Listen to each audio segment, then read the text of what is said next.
emphasis on Northeast Ohio. I'm Bill Ignizio along with Paul Licola, and this is the Tackle Box. Paul, what's in store on tonight's program? Bill, tonight we're going to be talking about fishing tips, lake reports, a fish profile, and a host of other things that I'm sure the fishermen out there are going to want to hear about. Well, that sounds great, but before we get to that, let's take a little time out for this message. The Ohio Office of Travel and Tourism and the Department of Natural Resources have come up with a great new idea. It's called the Ohio Fishing Packet. It contains a host of items which will prove invaluable to Ohio anglers.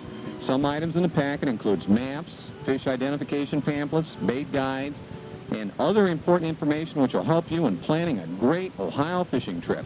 It even has a pamphlet telling when to fish and where to fish.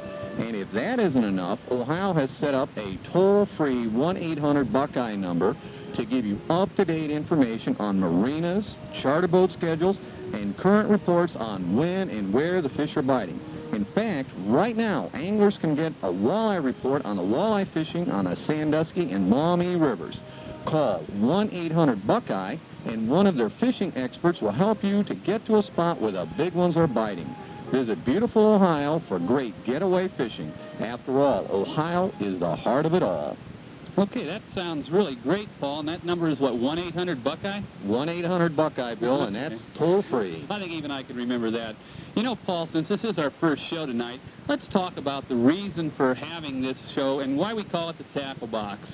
Well, Bill, we feel that there are many fishermen out there who want to get some good basic information, not only on fishing for bass, but how to fish for species from the bank, from boats that you rent, and they want to know where to go fishing. Oh, that's right. Okay, so, you know, we're interested in the common fishermen, as you said, the guys who are out there in the bank, the guys who are in the canoes, the john boats, but we don't want to forget the guys in the bass boats either, Paul. Oh, that's right. This show is designed for everybody. We want to cover all species. I mean, like we said, largemouth bass, walleye, but we're going to get into panfish like crappies and bluegills, oh, yeah, perch, I like those. And don't forget there's some suckers and carp out there we'll even talk about. Even carp. That sounds good.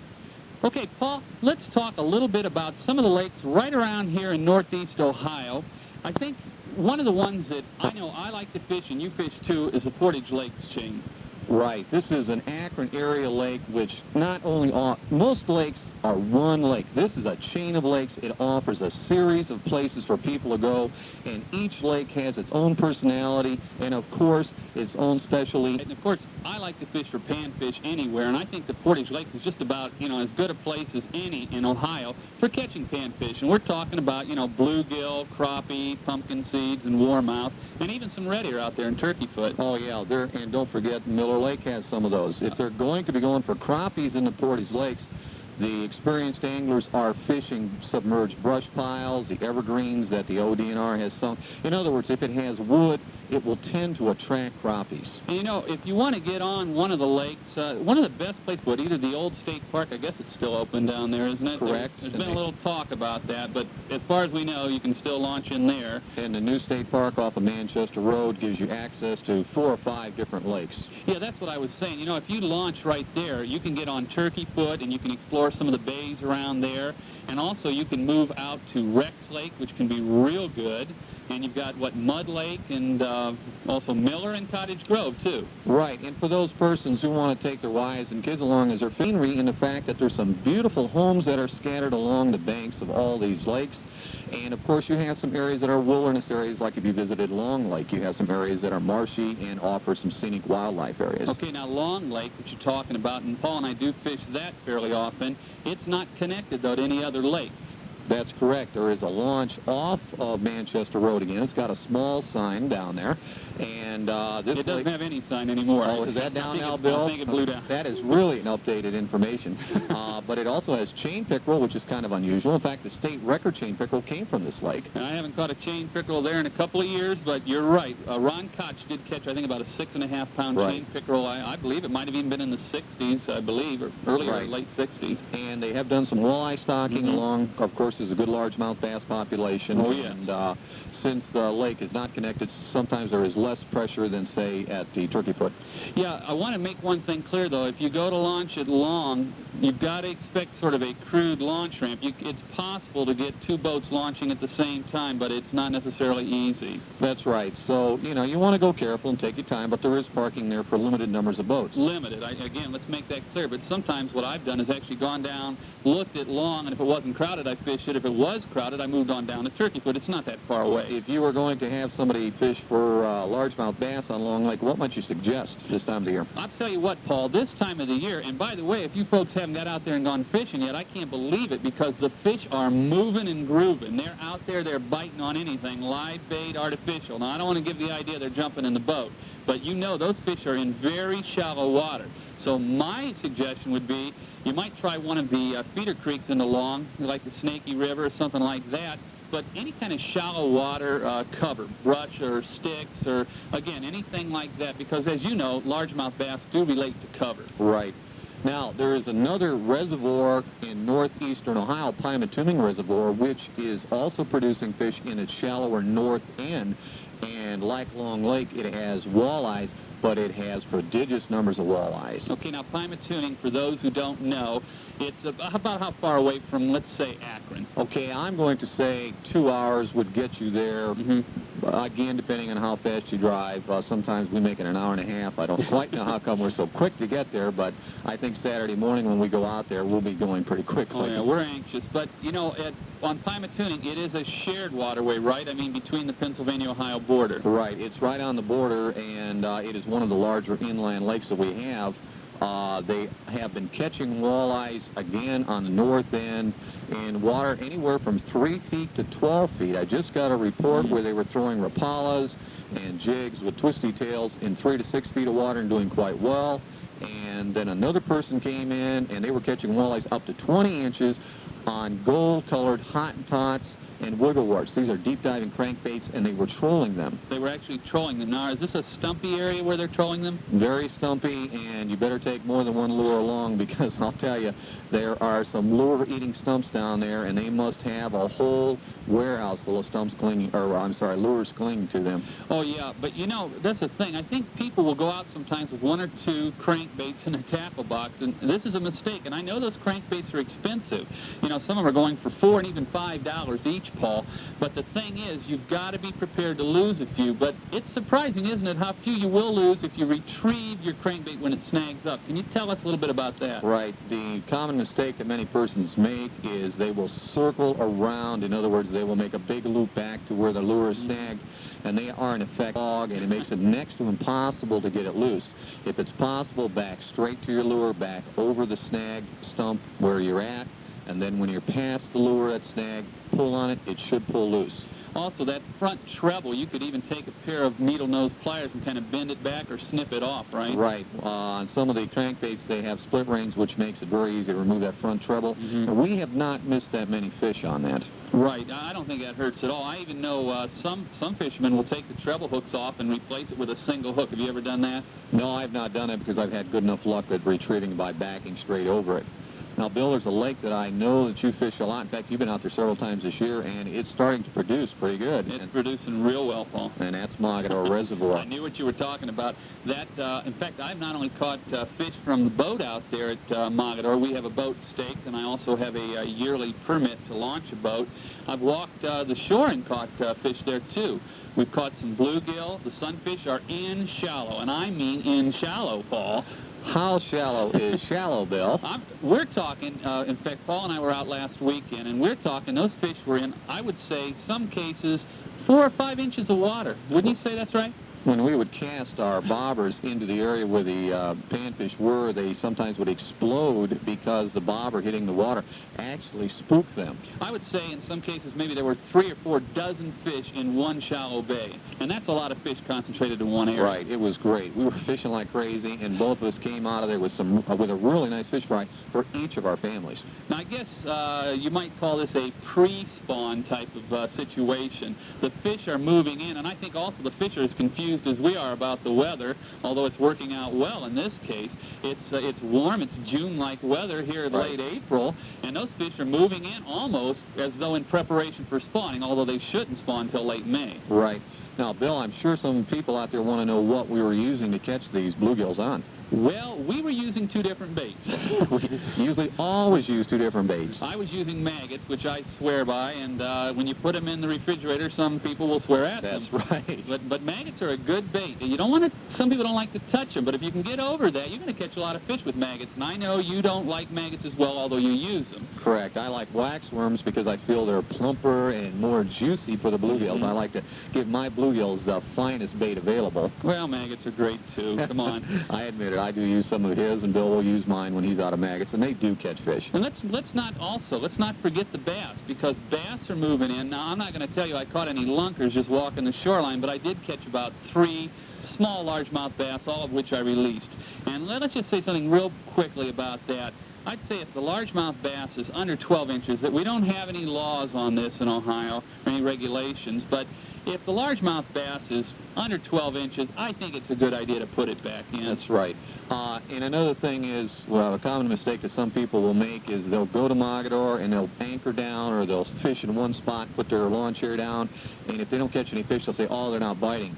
Many times you have to keep moving until you find a concentration of fish, and then when you find them, you're going to catch fish. Yeah, well, I covered several hundred yards of shoreline that day, for instance, and I saw what you're saying. People had sat down, and sometimes they caught quite a few fish right off the bat, and then they didn't catch any. They thought, well, the fish have quit biting. But that's not true. You can usually go somewhere else and pick them up. Right. You've got to move, and if you do move, make sure that you are taking along a light bobber, because of the fact that if you use too heavy a bobber, you are going to spook the fish. That's right.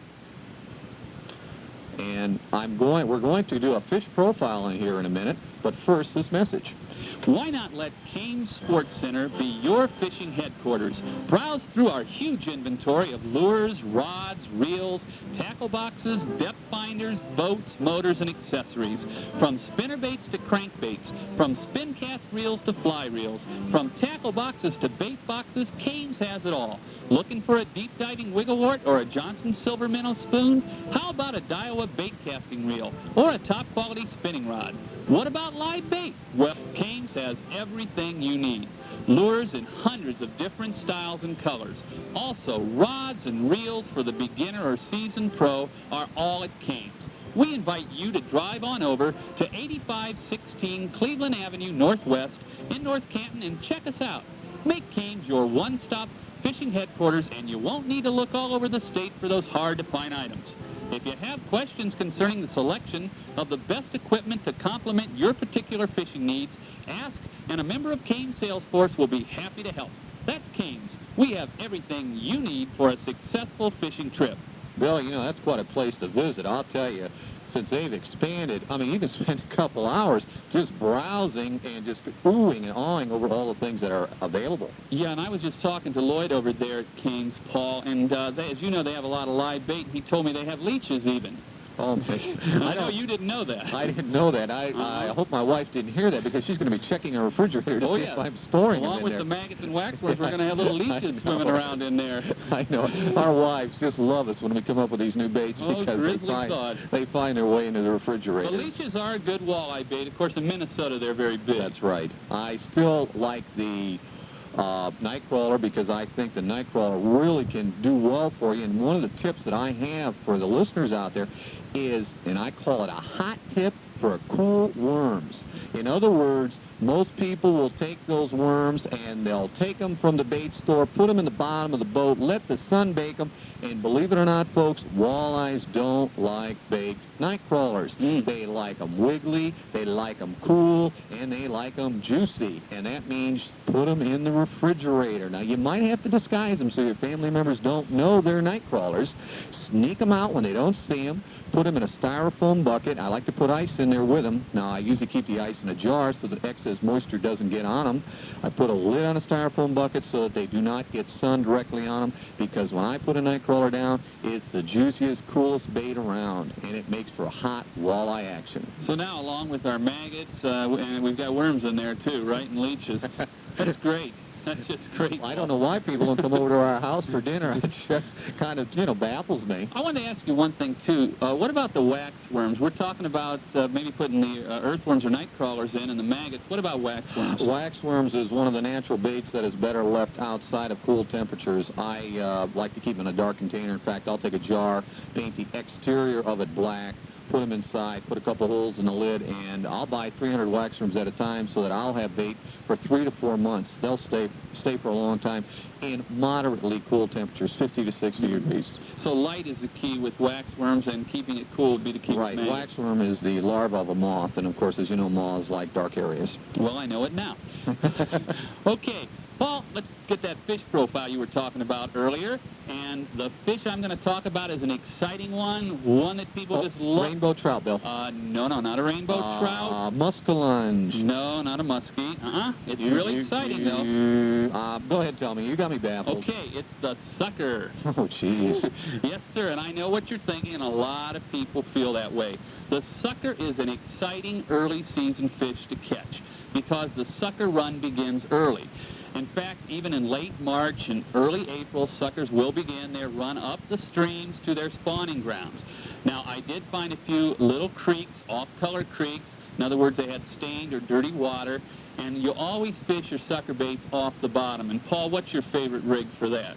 Favorite rig is I'll take a bell-type sinker, and I'll tie it to the end of the line, and above it, between the sinker and the pole, I will put on 2 size 6 hooks, space them about 12 inches apart, and I love to put garden worms on for bait. Mm-hmm. And Bill, your method is? Okay, my method is slightly different All than yours. it is. And it's difficult to explain, too, over the radio. But what I do is I have an egg slip sinker. Now, that's a sinker with a hole through the middle of it.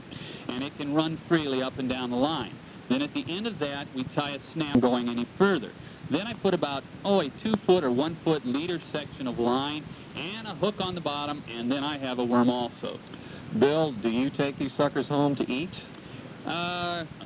Be honest, I've never eaten a sucker. What about you? Yes, I have. They're rather difficult to clean. The taste is good. It's Are kind they of rather like a difficult crappie. to eat? Yes, because if you fillet them, you still have a bunch of secondary bones. Now, some people will put them in a meat grinder and turn them into a patty type, and they are excellent. Again, the only knock against the sucker is the secondary bones that are found in the fillet. Okay, well, that sounds interesting. Maybe I'll take it, but don't they smoke the suckers, too? They do, but that still will not eliminate the bones. I've had smoked suckers, and I feel they're as good or better than smoked salmon. I've had them both at the same time. You've had smoked suckers. How do you keep them lit? Oh, okay, geez. well, I had to Move get that on. in. Had to get that in. All right, let's move off of suckers here for a moment, I think, rather Especially quickly. smoked suckers. Let's move quickly from suckers, and let's take a long, hard look at one of the lakes we mentioned earlier. And this is a fantastic lake. Paul, we're talking about, once again, Pymatuning. Pymatuning Reservoir, again, a very large inland lake. During the 60s and early 70s, it was really noted for its walleye population. Then people seemed to have trouble catching them. In the last couple of years, the catches have been increasing, and as we said earlier, good catches are already coming in. In fact, I just got some data from the Wildlife Division, and last year, 54,000 legal-sized walleyes were caught out of Pymatuning, and 110,000 undersized fish were caught and released. So that means those undersized fish are now legal this year. So, I mean, there are plenty of fish there to catch. So it's coming back as a walleye lake for sure. Oh, definitely. It's got smallmouth bass. The average crappie size in there is 10.5 inches. Big white bass, trophy, muskie over 30 pounds, largemouth bass, you name it, and that lake has it, except I think Northern Pike might be one exception. But it has almost everything else. Yeah, I don't remember anybody ever talking about Northern Pike, but as you said, the muskie are almost legendary. I want to ask you about the bass fishing at Pymatuning. This is really an overlooked sport. Well, you know, when you're going for bass, so there are 2 species in this lake. We've got the smallmouth and the largemouth. Right. And very simply speaking, where do you go for each species in this lake? Okay, the rule of thumb is the north end is shallower with a lot of stumps, and that is largemouth habitat. So if you want largemouth, go to the north end. When we say north end, we are talking a lot of water. For the smallmouth in large numbers during the summer, go to the south end, and if you ask a person where good smallmouth fishing is up there, they'll probably say, I don't know, because less than 5% of the fishing time is spent on smallmouth, even though it has one of the best smallmouth fisheries in the state. Wow. You know, I think I saw some statistics a few years ago from the ODNR, and they showed that bass clubs just really do great. Pymatuning's always in the top 5 or 6 lakes every year as far as bass are concerned. Well, one reason why there aren't more bass fishermen fishing it is it has a 10 horsepower limit, so consequently smaller boats are utilized, and persons with these great big bass boats and big motors can't use it. Now, some people will say, boy, I wish they had big motors on this lake, but for those of us who have small boats, it's kind of a pleasure to be able to fish a big body of water without having to dodge speed boats, water skiers, and all this other stuff, because of the fact that one reason given in the north end is a lot of stumps sticking up, so if you're roaring down there with your little 10-horse, kind of keep an eye out for stumps.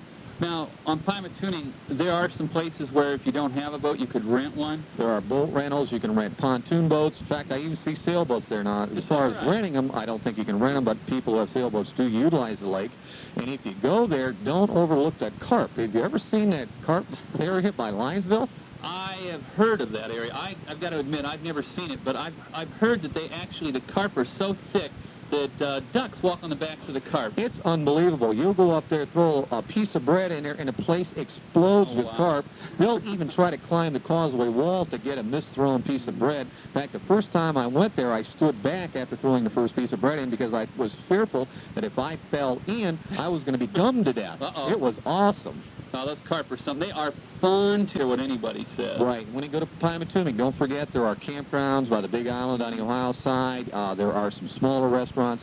But it really is a scenic area, not only on the lake, but the farm countryside around it. If you're looking for a place to get away from the city life, try Pymatuning. Well, that sounds real good. And we'll be back with some more tips, but first, this message. The Ohio Office of Travel and Tourism and the Ohio Department of Natural Resources have a great getaway travel planner which will prove invaluable to both anglers and non-anglers alike. Ohio offers visitors some very scenic and interesting areas to visit this year by calling 1-800-BUCKEYE, and I'll repeat that, 1-800-BUCKEYE. Not only can you find out where the fish are biting, but you can now take your entire family along with you. Even if they don't care to spend the whole day of fishing, you're going to have a good time. The Getaway Travel Planner will give information on nearby campgrounds, hotels, lodges, restaurants, and local attractions such as area museums, historic sites, festivals, fairs, and plenty of other great events for the non-fishing members of your family.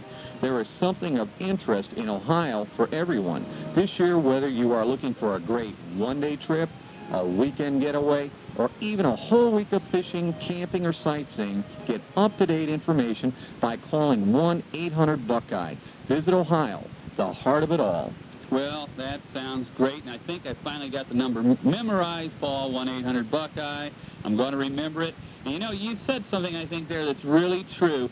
A lot of times, not everyone in the family likes fishing equally well. So you've got to find something for those people. Of course, everybody knows that wives hate to fish. You're going to get some angry letters on that one, Bill. I'll tell you, you're not going to get away with that statement. But I'm going to let you off the hook because I know you have an exciting tackle box tip for our listeners, and I can't wait to hear it. Okay, I'm going to talk about mini spinnerbaits. Now, I mean M-I-N-I, not M-A-N-Y. So what I'm actually talking about is a tiny spinnerbait, a scaled-down spinnerbait, if you will. I like to make my own. Now, these are good for catching, well, bass at the beginning of the year because the bait fish are smaller, and so you like to scale down your spinnerbait or your lure at that time. They're also great for white bass, crappies, and sometimes even bluegill, as you saw last week as I brought in 5 or 6 really nice ones on a little spinnerbait. How can I avoid it? You keep sticking them in my face. They were good ones, though, you'll have to admit. Now, what I do is I take about a 1/16 or 1/32 ounce jig and take a spinner arm, just put it on the jig and attach a about 1.5-inch white, and you like chartreuse, but I like white, twisty tail. And, Paul, I've even caught northern pike this year on that setup. And you've lost some big ones, too, on that setup. You didn't have to bring that up. But, yes, I have lost a few because with the small spinnerbait, the sharp teeth of the pike can bite down on the line. And line is what? First, this message. Why not let Kames Sports Center be your fishing headquarters? Browse through our huge inventory of lures, rods, reels, tackle boxes, depth finders, boats, motors, and accessories. From spinnerbaits to crankbaits, from spin cast reels to fly reels, from tackle boxes to bait boxes, Kane's has it all. Looking for a deep diving wigglewort or a Johnson silver minnow spoon? How about a Daiwa bait casting reel or a top quality spinning rod? What about live bait? Well, look no further. Kane's has everything you need. Lures in hundreds of different styles and colors. Also, rods and reels for the beginner or seasoned pro are all at Kane's. We invite you to drive on over to 8516 Cleveland Avenue Northwest in North Canton and check us out. Make Kane's your one-stop fishing headquarters, and you won't need to look all over the state for those hard-to-find items. If you have questions concerning the selection of the best equipment to complement your particular fishing needs, ask, and a member of Kane's sales force will be happy to help. Now that's Kane's. We have everything you need for a successful fishing trip. Bill, do they have fishing line there? Oh, for sure, and that's a good lead into our little... So? Let me explain our tackle box debate. Paul and I are going to take two opposite sides, which we often do anyhow. Very often. On the same subject, and kind of argue at it to show you that we don't always agree, which you're going to find out In quick. fact, you'll find out many fishermen don't agree, so we are not out of the ordinary on Oh, this. no. Okay, Paul, I'll start off by asking, what's the best fishing line?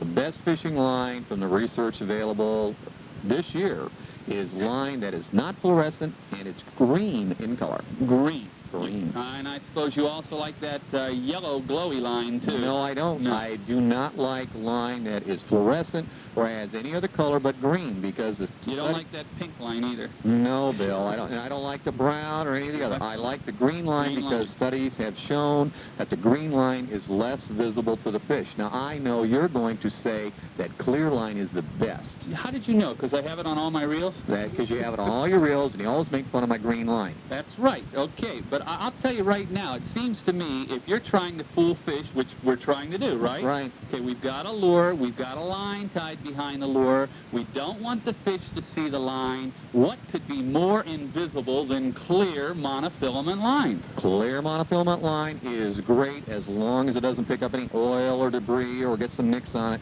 because some say it becomes iridescent in the sunlight and in clear water can be visible. Iridescent, huh? Ah, it's one of my favorite big words. Just looked it up. But the green line doesn't become iridescent. According to my recent studies. Oh, your study.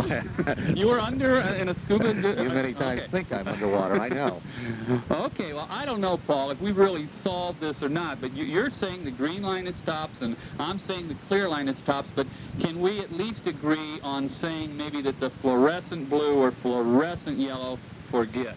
In most waters, it is not the best because of the fact that the fish can see it, and if the fish can see it and they're being a little persnickety about hitting, they're not going to hit as readily if you've got fluorescent lines attached. Okay, I think I agree, and as a matter of fact, about the only time I'd be using the fluorescent line is maybe for jig fishing or worm fishing with maybe slightly stained water. Why do you want fluorescent line if you're using that? Well, because I want to see that line twitch, because you're not using a bobber, of course, like the bait fishermen are, and I want to actually see that movement. In other words, the minute the line moves, you set the hook. Mm-hmm. In other words, I've seen you set it so hard, you cross their eyes, Rock as you those say. little devil's eyes, right. Paul, I want to say something, and I'd like to talk to the listeners out there, too. If you have any suggestions for future programs, why, we just really welcome it. Right, because the thing is, we want to answer your questions. We want to talk to you on things that you want to hear about. We want to talk about bank fishing. We want to talk about rowing in a boat, electric motors, gas-powered motors, and sometimes we'll forget something, and you bring it to our attention, we'd like to discuss it with you. And if you have a certain lake that we haven't talked about and you want us to talk about it, we'll try to find out about it and even fish it ourselves and give you a report on it. That's right. Get the up-to-date information. We want the material fresh, and we'll try to give you tips that work for us. We can't guarantee every time that you're going to go out to one of these lakes you're going to catch fish, but we can feel rest assured that we're going to give you the best information we have. Well, that's it for tonight's edition of the Tackle Box. Be sure to join Paul and I next Thursday at 8 o'clock, and we'll talk fishing again. Good night, everybody.